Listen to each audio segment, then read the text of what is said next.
What's up, everybody? So the disclosure interview has officially been released. And since last night, I have literally been receiving thousands upon thousands of emails and messages all about feedback and a lot of questions having to do with this specific interview and potential other interviews that may happen in the future that, by the way, we're currently working on. So with that being said, there is a theme that has been coming up in all of these questions that I think is really, really important to touch up on, because it's bringing a theme that runs through our collective consciousness right now to the surface for all of us to see. And that theme is what I would call us looking for a savior, the savior mentality. So for those of you who watched it, you'll see in a very apparent way that Ray wants to stop certain evil people in power from doing things. And TLS, in many cases, does not let him interfere with certain evil agendas that are playing out on the world today. And a lot of you said, well, why would that be the case? Isn't that TLS interfering with our destiny? And Ray says, why wouldn't they interfere? Now I want to touch up on how interfering with something like that would actually be interfering with our destiny by giving you all an analogy. If you have a son or a daughter or children, and you see that that son or daughter or any of your children are doing something that may hurt them, yeah, you can give them guidance and assistance. But what happens if you fight every single battle for them? You may be doing it out of love because you want to help them, because you don't want your children to get hurt.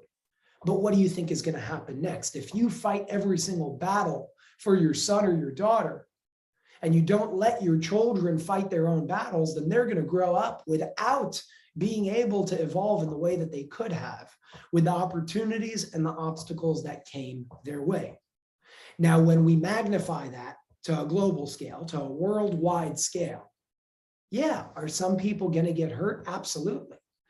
But if TLS were to start interfering with every agenda possible just to save humanity, what they would really be doing is hurting us, not helping us. And by doing that, they'd be interfering with our destiny, not the other way around. We don't have to get hurt. We don't have to die. We don't have to get sick. But if we choose to collectively, then who is anybody else to interfere with that?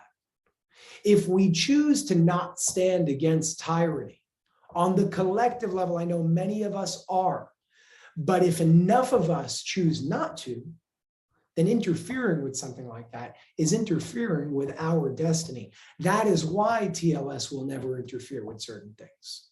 Now, what the rules are on interference and not, I don't know, because I'm not at that level of awareness. But I can assure you that interfering with certain things at this point in time, especially with everything that all of you want them to interfere with, it's a crime against humanity to begin with, because it's interfering with our process of reaching our own destiny organically and naturally. So I urge you all and I encourage you all to take matters into your own hands. Enough looking for a savior, enough blaming it on others who have the power to do something who aren't. We are the ones that have to do something. We are the ones that have to exercise our freedom of choice. We are the people that have to choose to make a change in order for a change to come to fruition in the first place. And if we don't do that, then we will not experience a positive change. This isn't about us being saved. This is about us saving ourselves, us being empowered to understand that we have the power to save ourselves. I will be going live